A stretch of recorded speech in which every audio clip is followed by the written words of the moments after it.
자, 여러분 반갑습니다. 건축 시공기술사 한 달만 따라해 보면 합격이 보입니다.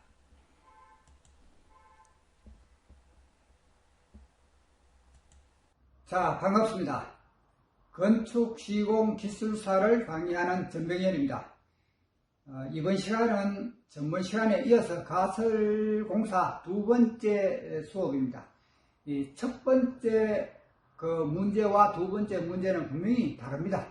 그렇지만은 이 포괄적인 문제는 언제나 답이 동일하다는 것을 알려드리는 것과, 또 하나는 가설공사에 조금 보충하고 추가해야 될 그러한 내용에 대해서 공부를 좀 하도록 하겠습니다. 그 전에 제가 경험한 바를 잠깐 얘기를 하면, 저는 감리를 하고 있었기 때문에 건축사 자격증으로만 해도 기술사가 특별히 필요하지는 않지만 도전을 했습니다. 그런데 처음 도전할 때는 2개월 정도의 기간이 남았습니다. 그래서 그 짧은 기간에 제가 할 수 있는 방법은 남이 요약한 문제 한 50문제가 되지 않은 것 같습니다. 그 50문제 정도를 가지고 전부 그림으로 표시해서 그림으로 아이템을 암기를 했습니다. 그런데 그 짧은 기간에 58점 얼마 정도의 점수를 받았습니다. 같이 공부하는 친구는 1년을 공부했는데 그때 55점을 받았습니다. 제가 이 얘기를 하는 것은 짧은 기간에 그림 방법으로 공부하는 게 분명히 여러분 효과가 좋다고 생각하고 한번 같이 공부해 보도록 합시다. 또한 기술사는 어떤 일정한 건축에 대한 어떤 경력이 있어야만 치를 수 있는 시험입니다. 그렇기 때문에 내가 공부하지 않는 문제에 대해서는 내 상식선에서 또 지금까지 경험에 의해서 적정하게 기술을 해도 어느 정도의 점수는 나옵니다. 그리고 내가 공부하는, 요약해서 공부하는 문제에 대해서는 좀 더 명확하게 해서 추가 점수를 보태면은 빠른 시간에 합격을 할 수 있을 걸로 생각되어집니다. 자, 가설공사 기출문제 가운데 이번에는 가설공사 두 번째 시간에 92회와 100회, 106회에 출제되었던 종합가설계획, 이것은 전번 시간에도 얘기를 했지만은 이 포괄적인 문제는 무조건 아이템은 항상 동일하다 이렇게 생각하면 됩니다. 그래서 종합가설 계획에 대해서 기술하시오 하면은 핵심적인 것이, 이 문제의 핵심이 이제 종합가설 계획을 어떻게 할 것인가가 중요한데, 그 아이템은 항상 이렇게 포괄적인 것은 이렇게 동일하게 이렇게 기재를 하면 됩니다. 이 중점 관리사항으로 추가 점수를 얻기 위해서 이렇게 한 것은 인터넷에서 좀 복잡하죠. 그러면 전번 시간에 했는 타워 크레인의 사고, 그것을 그대로 해도 됩니다. 그래서 모든 내용은 같이 해도 되지만은, 그래도 여기에도 이제 추가적으로 공부 좀 해야 될 게 있으니까 이 분류 같은 걸 하나 더 넣었습니다. 자, 이 아이템의 이것은 이렇게 문자적으로 외워서는 되는 것이 아니고 그림 방법으로 그렇게 다시 한번 복습하도록 하겠습니다. 자, 이 안전시설은 우리가 이 개념을 알아야 되겠죠. 여기서 작업하다가 떨어지면 안 되니까 난간대를 당연히 해야 되고, 이 방어구대는 출입하는 데에 천정에 부산물이 떨어지는 것을 방지하기 위해서 머리 위에 이렇게 구조를 설치하는 것이고, 사람이 실수로 떨어진다 해도 추락 방지망에 걸리고 또 물건이 떨어져도 여기에 걸려야 아래에 작업하는 사람들도 안전하겠죠.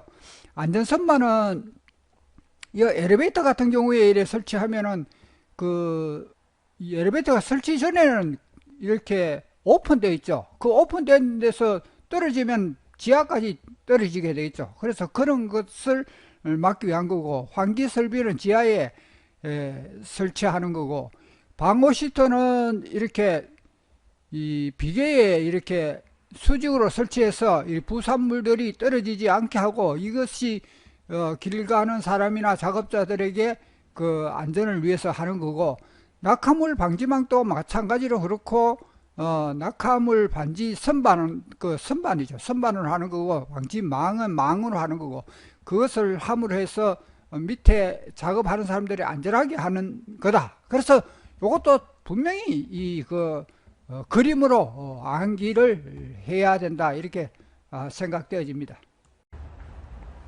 자, 그러면은 전번 시간에 연속해서 가설공사 두 번째입니다. 이 두 번째 시간에 그 문제 자체는 여기에 92회 때, 100회 때, 그리고 106회 때 출제된 문제인데, 이렇게 도심에 협소하거나 복잡한 도시의 지하 깊이도 깊고 건축물의 높이도 높을 경우에 가설공사, 이것을 어떻게 할 것인가. 이 포괄적으로 나오는 이런 가설공사의 그 문제는 항상 답이 동일하도록 하겠습니다. 그래서 복습 차원에서 한 번 더 해보도록 하겠습니다. 자, 먼저 그림을 이런 건축물이 있고 여기에 관리실이 있다. 그러면은 먼저 진입로가 필요하겠죠. 진입로와 제로 하치자, 그리고 가설수도, 가설전기, 그리고 타워 크레인, 그리고 수직으로 하면은 고소작업, 그리고 화재 예방, 그리고 안전난간대 이 안전시설, 그리고 흙막이 가설. 먼저 항상 이 사기를 치자 했죠. 이 사전 조사, 사전 조사는 왜 해야 됩니까?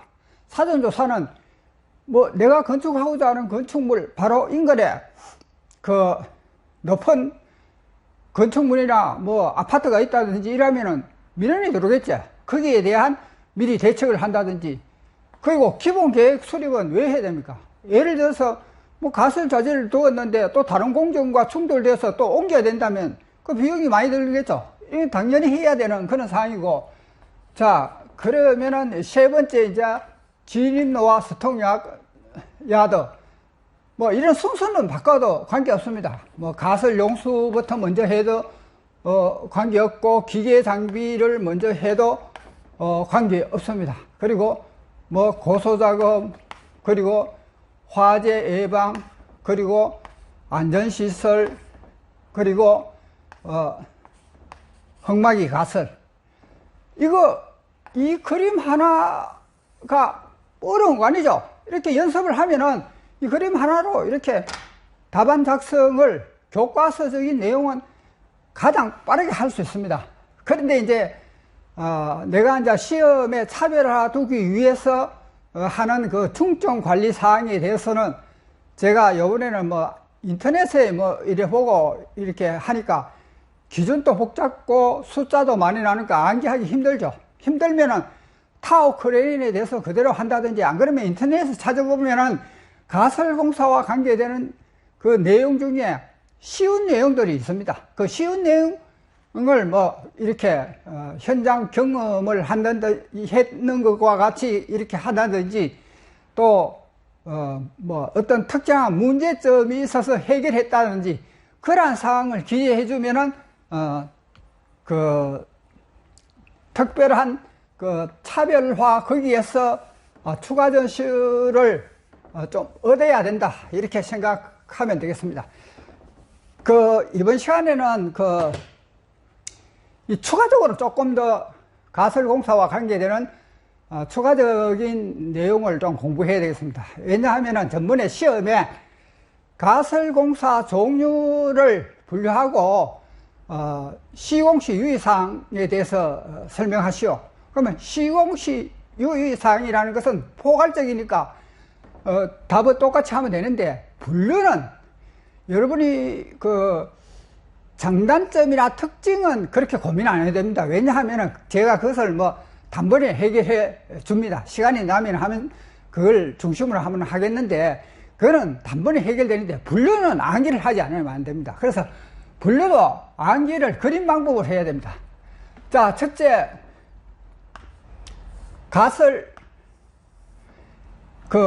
울타리가 있어야 되고, 그 현장 안에 가설 도로가 있어야 됩니다. 그리고 당연히 수도와 가설 용수와 가설 전기가 있어야 되고, 가설 건축물은 관리도 해야 되지만 시험실이나 그 교육장이나 이런 걸 활용해야 되겠죠. 그 다음에 이제 타워 크레인이 있어야 될 것이고, 타워 크레인이 있어야 되고, 그 다음에 직접 가설.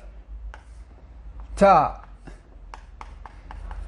이 직접 가설에 대해서는, 자, 비계가 있어야 되고, 여기 떨어지면 안 되니까 안전난간대가 이렇게 있어야 되죠. 이제 사람이 작업하다 떨어지면 그래도 추락하지 않도록 추락 방지망 해야 되죠. 그 다음에 분진 같은 것도 이렇게 떨어질 수가 있죠. 떨어질 수가 있습니다. 그리고 이 출입구 천정에 설치를 또 해야 되죠. 방화구대. 그 다음에 이제 이러한 내용들을 이렇게 그림을 간단히 그리고 나면은, 자, 암기를 해보겠습니다. 여기까지가 이 공통가설이라 합니다. 공통가설. 왜냐하면 공통적으로 하는 가설이니까 그렇고, 요거는 건축물이 이렇게 올라가는데 직접적으로 사용되는 가설. 그거는 대부분 다 안전시설이고, 안전시설 플러스 비계, 요게 전부 직접가설입니다. 직접가설. 자, 이 그림 그릴 수 있겠죠? 그러면은 차례대로 적으면 됩니다. 가설 울타리, 그 다음에 가설 도로, 가설 용수, 가설 전기, 그리고 가설 건축물, 가설 기계 장비, 그리고 비계, 그리고 안전난간대, 추락 방지망, 낙하물 방지망, 이런 지하 같은 경우에는 이제 환기시설 이런 걸 적으면 되겠죠. 그렇게 요거의 분류도 요 그림을 그리는 것이 확실히 빨리 암기할 수 있다. 어려운 거 아니죠. 모든 것은 그림 방법으로 하면은 쉽게 할 수가 있습니다. 자, 추가적인 사항 한 가지 더 하겠습니다. 전번 시간에 말씀드렸다시피 문자적으로 암기하는 거는 어떤 한계가 있다. 그리고 특별히 어떤 내용에 대해서 첫 자를 이어는 두 문자씩 방법은 절대로 안 된다. 그렇게 했는데, 그러나 사용 빈도가 굉장히 유용하고 필요성이 굉장히 많은 부분에 대해서는 단원별로 하나 정도는 필요합니다. 그러나 그것이 전제가 있습니다. 암기가 억지로 암기할 수 있는 그런 어려움이 있으면 안 되겠죠. 그게 이제 가설공사 시 검토사항이라든지, 자, 본공사 조경반, 자, 본공사 조경반, 자, 가설공사와 연관되는 게 뭡니까? 본공사는 이 가설공사가 시작도 안 됐는데 본공사에 조경반까지 들어오면 절대로 안 되겠죠. 그러니까 이건 암기가 굉장히 쉽다는 거죠. 그래서 첫 번째 이제 본공사의 그 지장 없는 위치에 하고 본공사 공정에 맞게 해야 됩니다. 그래서 본공사로 이렇게 두 가지 하고, 세 번째는 조는 뭐냐 하면 조립 해체가 쉬어야 됩니다. 영구 구조물이 아니기 때문에 조립 해체가 쉬어야 되고, 그 다음에 경은 뭐냐, 이 가벼워야 됩니다. 작업하기, 이 가설재이기 때문에 가볍고 강해야 됩니다. 그래서 경량화, 강경화, 그리고 반복 사용하는 그 전용성이 좋은 그런 재료를 해야 된다. 그래서 요런 것을 하나 암기해 두면은 좋겠다, 이렇게 생각되어집니다. 그런데 이러한 내용들이 실질적으로 그 어디에 사용되나 하면은 그 용어 설명이, 가설공사에 대해서 어떠한 용어 설명이 들어와도, 예를 들어서 가설공사에 비계에 대해서 가설공사 그 용어 설명이 나왔다 이러면, 첫째는 이제 정의를 쓰겠죠. 이 정의는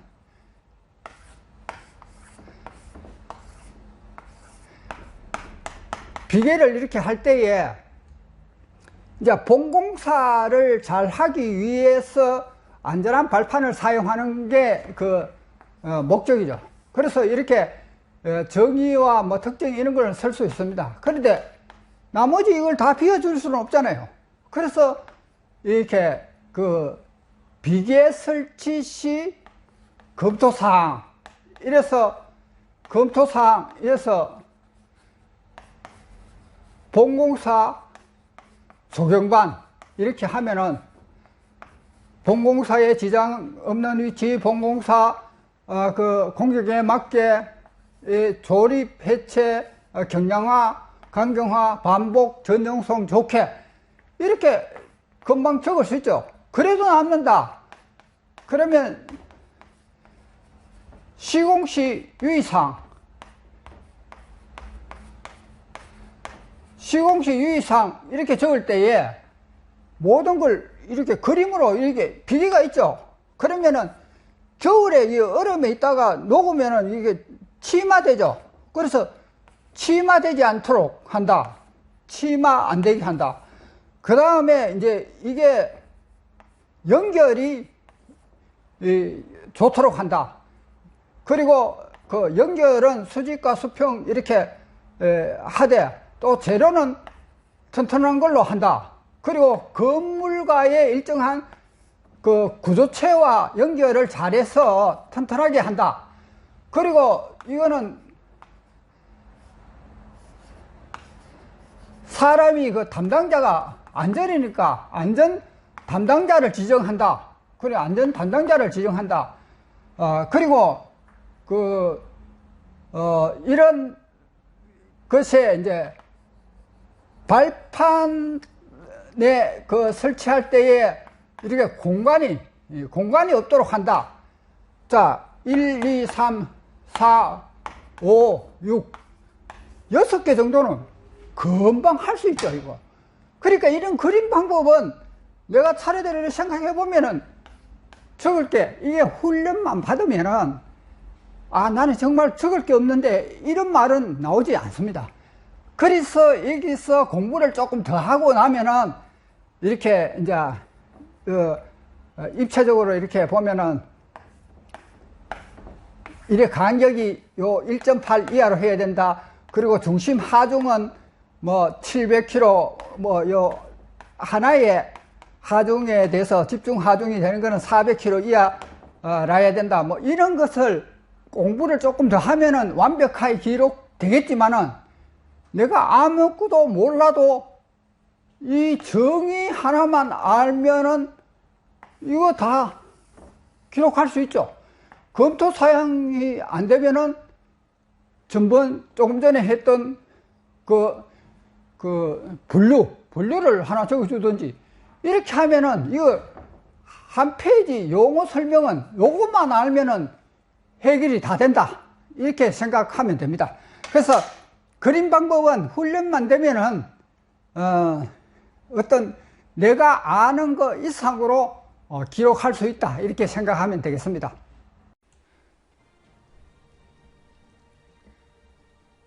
자, 이상으로 이번 시간 수업을 마치겠습니다. 감사합니다.